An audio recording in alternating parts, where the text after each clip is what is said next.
Hello, welcome to a different kind of Pauper video. I've decided to put this in PowerPoint form for something different. I have been collecting data over the past month or so from the MTGO challenges. So I found a way to get the matchup spreads of all the different decks. So Daybreak's been giving us a lot of data recently, right?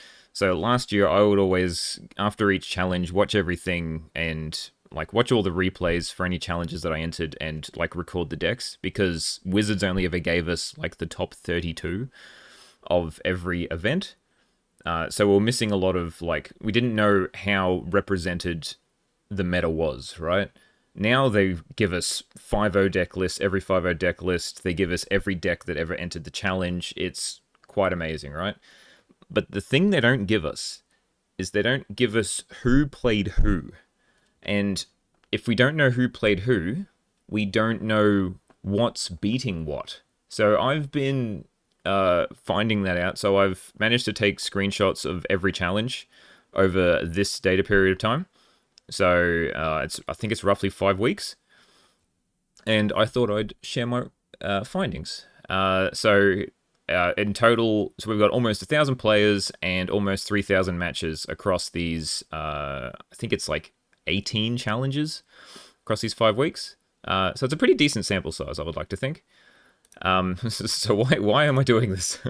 Because I've got nothing else better to do, right? But I've been doing this, as I said before. I used to watch replays anyway from the challenges just so I could have the data. And I do like trying to beat the meta, so to speak. I don't like playing the meta. I like trying to find stupid decks that like attack the meta at a slightly different angle. So knowing what the meta is pretty fun. So that's partly why I'm doing it. The reason I'm sharing this is because I think other people are interested.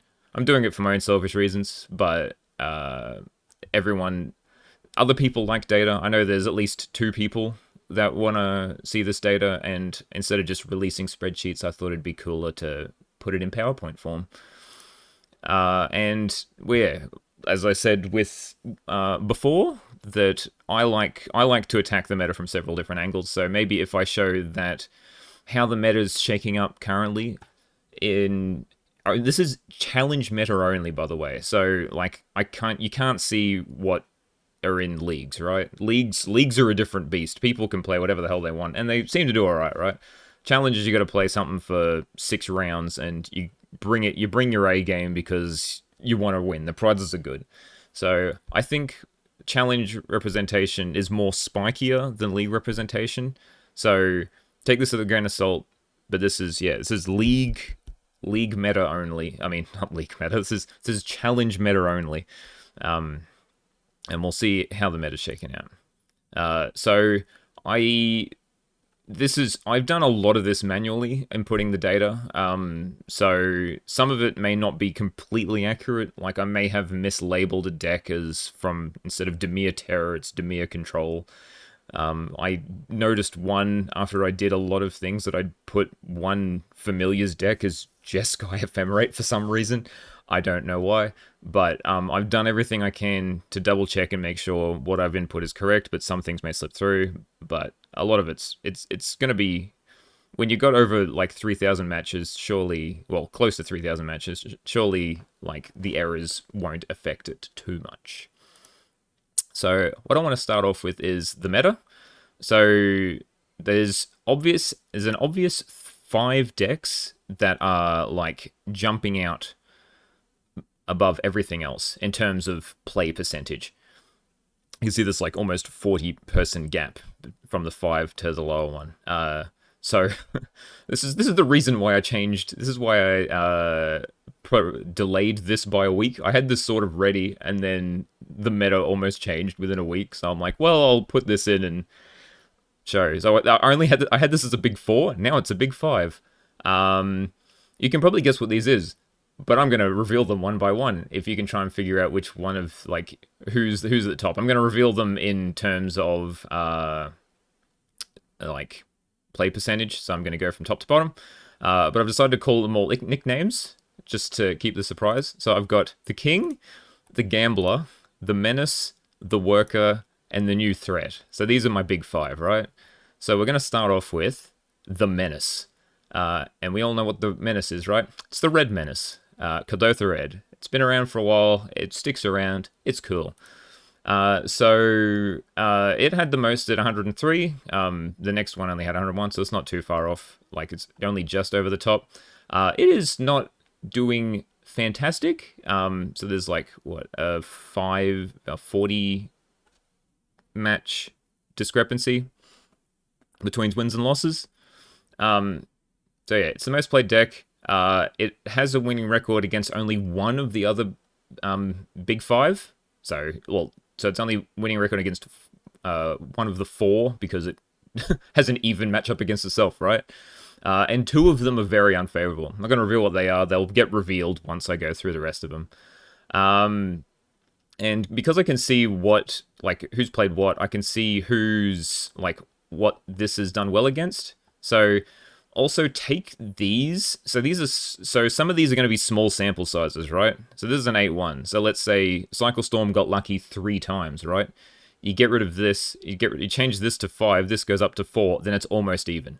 So these low sample sizes are sort of, I tried to make it so there was at least 4 matches difference. Makes it seem more favorable, but this could easily change next week. Some people can get lucky, some people get unlucky. You need big sample sizes for the luck to sort of dissipate over. But currently, red is good at making the let's quote unquote unfair decks. It keeps them in check. So while people don't like red, it's actually pretty good at keeping the other decks people don't like in check. And people are pretty much used to handling red at this point. It's been around for a while. People are they've found ways to weather the storm, breath weapon. There's a lot of prismatic strands. It doesn't actually I didn't actually check the white. I should have looked at the white matchups to see how well strands does against red. But it does not like lifelink. So it's got a pretty bad matchup against hexproof and a pretty matchup against Dimir Terror, which it always has had a bad matchup against Dimir Terror and hexproof just because big life linking threats. So it's got better matchups against Dimir Control because they don't have to deal with a 5 or a 6/6 life linker thanks to Unexpected Fangs. But it's gonna be around. It can spike wins out of anywhere. It's just having a little bit of a bad run of late, but because people have been picking up these. Well, actually, it's because it's losing to some of the other big five. So the next one we'll get to is the King. So the King, as you may or may not be aware of, is Dimir Fae. It is currently has the best winning record of all of the big five, with a 50 match win spread there. And 2 of these records are very favorable against the other big five. Look at this 36-21 against Kadotha. Kadotha has issues against Snuff Out's not the problem. It's usually the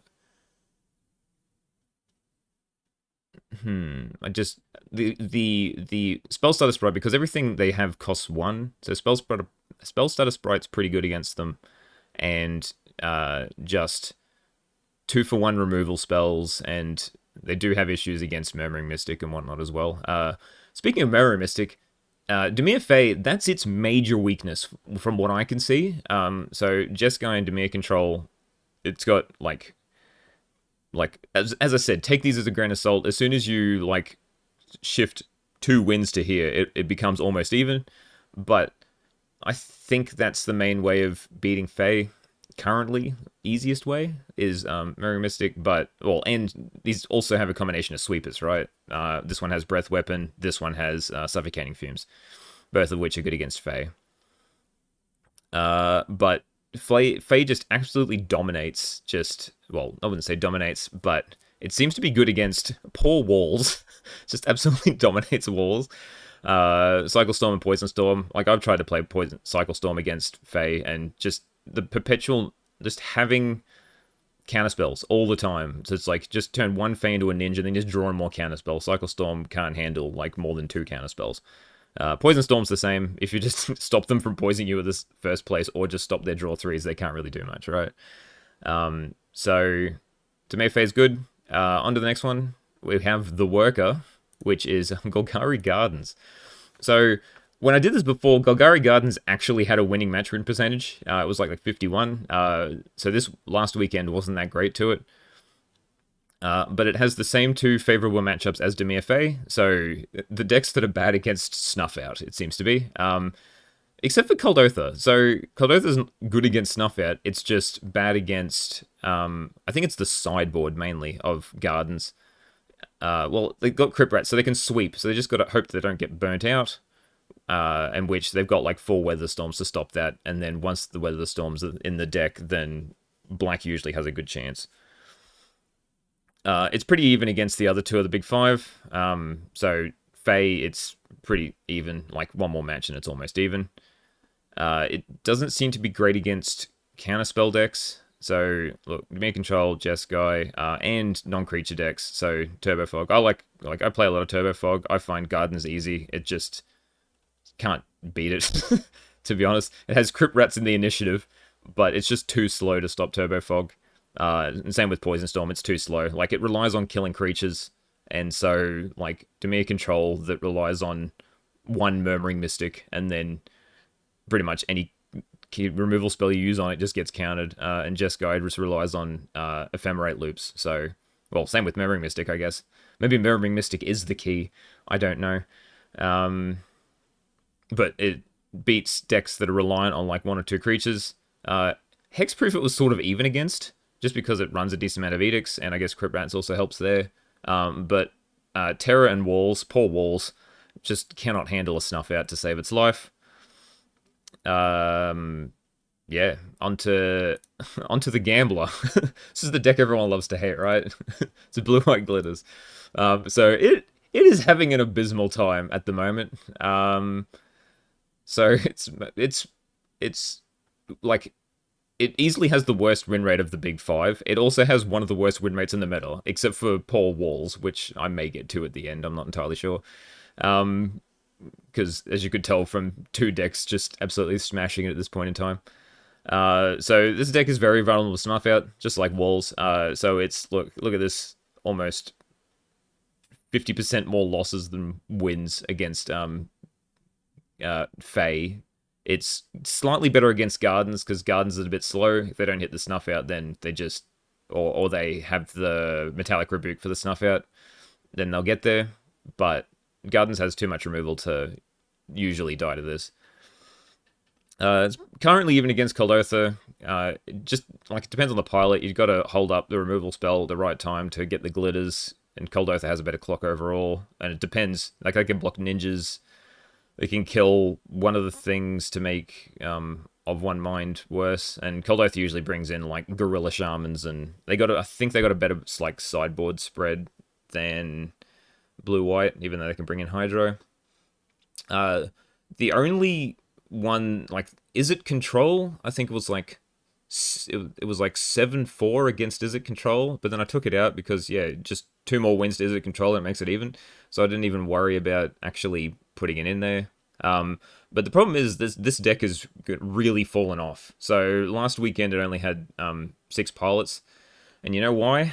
That's because of the new threat, which is Boros Glitters. So it's not that much of a threat currently, but it's almost a 50% win rate. So you can see how it matches up against everything else.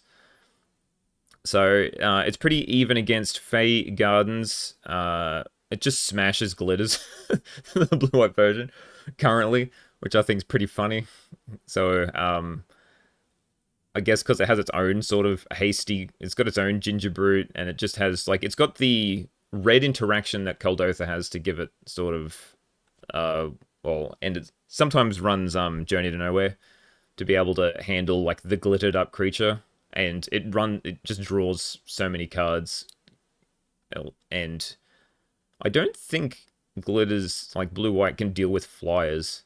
So it can chump with just Thraben Inspectors and whatnot all day against like the Mirror Enforcers, and then yeah, if they need like a Ginger Brute to be able to win, pretty much. And it's just a little too slow against Coldotha.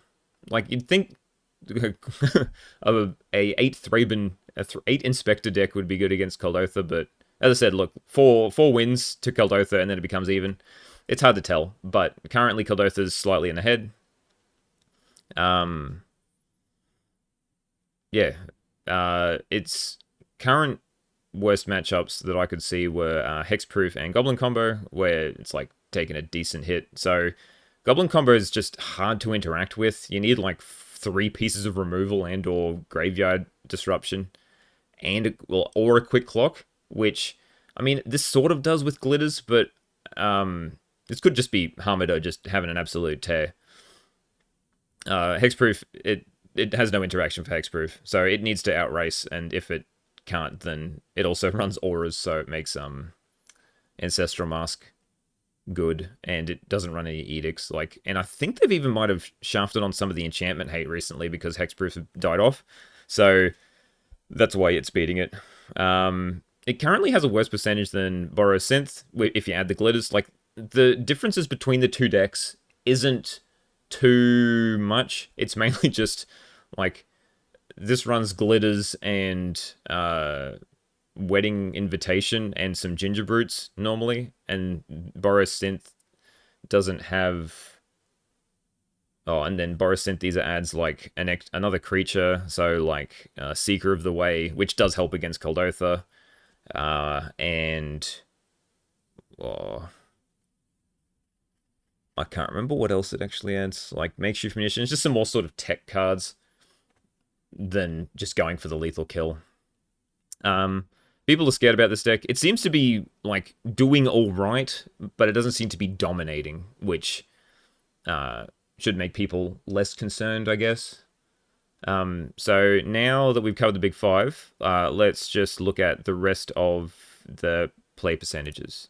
So you can see the big 5 there, and then there's like a 4% cutoff to the next one. Core gates. You can also see the match win percentages here, but I'll get to that in a bit. So you can see like core gates to Terra. Land destruction's pretty high for some reason. Hexproof and Affinity have been coming back. They used to be more, but then like they got pushed out by Gardens, but then Gardens been getting cut back down by Demir Fey. It's yeah, and then just like other decks that want to try to like pick on these, and like Cruel Land Destruction is trying to pick on all these other sort of mid-rangey decks that are trying to beat these. I don't really know what else to. Oh, this is Walls. I call it Defender Stampede. Don't worry about that. Is Dredge? It's there. It's doing better than I thought it would. Familiars is a little low for. I think it's just hard to play on MTGO. Like if you play in real life, I think this is higher. Goblins is higher than I believe it has been in quite a while. It's coming back with a vengeance. But so you can see like win percentages here. But what do you think has the biggest win percentage? Because now that's what we're going to sort by. And if you said Rakdos Cat Cow, you'd be correct. So this is the problem with small sample sizes, right? So we got Boros Flashback, Cat Cow, and Stompy, all with just 142, which makes the win rate 66, which just isn't very helpful in terms of. And this one run by Probo, even though there's 3 players, the rest of them have gone like 0-3 drop, and he's still managed to make it go this high, which is rather hilarious. But we cut out all these like 1s and 2s, and we end up with this. So currently the highest performing deck is Turbo Fog, which makes a lot of sense because of Boros Synth. The Boros Synth decks never seem to run Flaring Pain, and like Turbo Fog has always been great against Boros. I always called Boros the buy. Any white deck you call the buy. So I'm probably like I played Turbo Fog last week. I went like 2-4. I'm probably notorious. This win rate would be better if I didn't play last week. But I played against 3 decks with Flaring Pain, right? I played against some Turbo Initiative deck. I played against Ponza, and I played against Mono Red, and they all had Flaring Pain, and I lost both sideboard games. It was insane. But everyone else who's been playing Turbo Fog seems to be doing well. Like had almost 2 top 8s in the last challenge. It had like 3 top 32s. It's been having a great couple of weeks, thanks to Ritual Sinkhole and a couple of others that have taken up the mantle. I got a 4-2 as well in one of the weeks, so like maybe my 2-4 and my 4-2 cancel out, so that's pretty cool. The other surprise packet is... Oh, well, I probably should talk more about Turbo Fog, right? So the reason Turbo Fog, I think, is doing well is because it goes well against 3 of the big 5. It's good against... Well, it's definitely... It dominates Gardens. It's great against Gardens. It's good against Boros. It's mid against Dimir Fae. Fae's usually a bad matchup, but Dimir Fae run a lot of removal spells that are useless, and not as many Fae as Mono Blue or Red Blue. So it's actually not as bad of a Fae matchup as usual. And Glitters, you got some artifact hate sideboard. They usually kill you game 1. It's just... Yeah, you just gotta hope. You just gotta hope, right? They're the gambler. You gotta hope they don't have it. If they got it, they'll get you. Otherwise, you stand an okay chance. Red, I've found to be pretty 50-50, if not slightly bad against red. You can make your sideboard better for it. But if you're expecting a lot of red, Turbo Fog's not fantastic, but it'll still be fine. So the next surprise packet is... And also, Turbo Fog also just deals with a lot of the rest of these high-performing decks, right? It's good against Dimir Control because they don't have that many threats, so they just take forever, and then you can just fog them out. Core Gates just have to survive the 4 counter spells, then you're fine.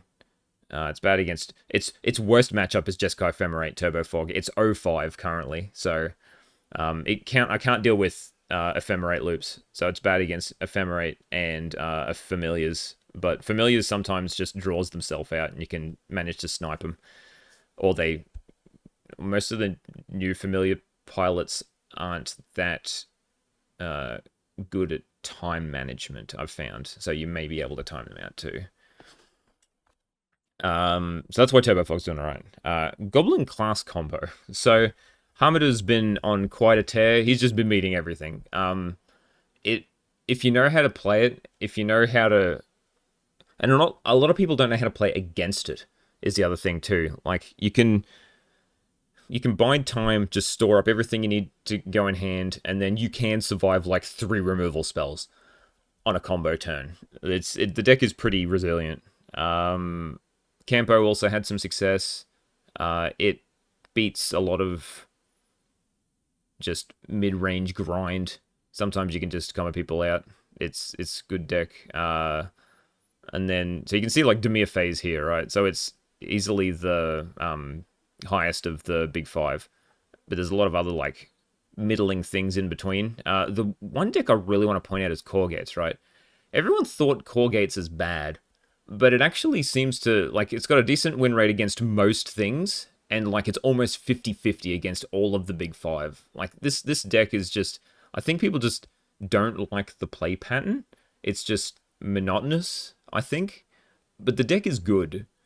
I don't understand why it gets so much hate that it gets. It just seems to win out of nowhere. It can win all sorts of matchups. It'd be my pick if you just want a good... deck. Like Carrot Eater picks it up every time, goes 4-2 almost without fail. I don't know how many top 8s he's gotten. It might have gotten like 2, but it seems to go 4-2 nearly every time.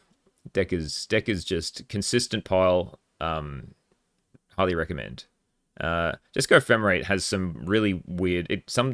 I think the last weekend it got 2 in the top 8 and it really skyrocketed up. I think it was hovering around 50% otherwise. It has some real... I'd say polarizing matchups, but the matchup data doesn't actually say that. So I'd just like to say thanks to a couple of people. Carl191, who used to be in the Castle of Commons Discord, he's the one that made these spreadsheets, or he found them, and I stole one from him.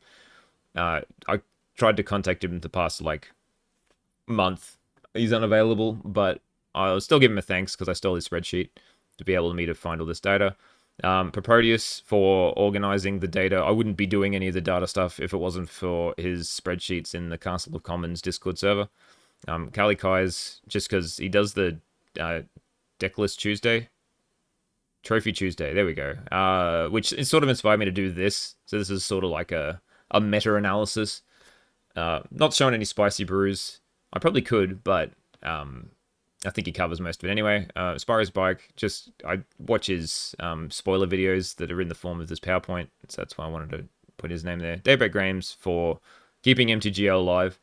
Economy's a little down, but that's just how it goes. Still, the customer service has been great. And you for watching this video. And Slides Go for giving me this template. Retro something is what it was. I thought it looked cool. So, yeah, I hope you enjoyed. If anything else, if you want to know anything else, if you think I should do more of these, or I just want to know what people think. Is it something different? I just want to see if it was interesting, if I actually said anything worthwhile, if there's other things you want to see from this data. I'm going to dump all the spreadsheets down in the description anyway, for people to see if they want. I may just continue to just put them out anyway. Might just do it as a tweet, maybe. But I thought the first lot, like maybe a tweet every week, just to show the meta overall. Or maybe I just do this once a month. It doesn't change too much, the meta. It's Pauper. It's a eternal format, right? So things move slow. Like the Boros Glitters development's been pretty quick, and now there's a new set, Outlaws Thunder Junction. Will the new little goblin make Kadoltha Red even more prevalent? That's what we want to find out, right? Is it going to make it better or worse against some things? That's what we want to see. So yeah, let me know. I'm keen to see what people think, and I'll see you in the next one.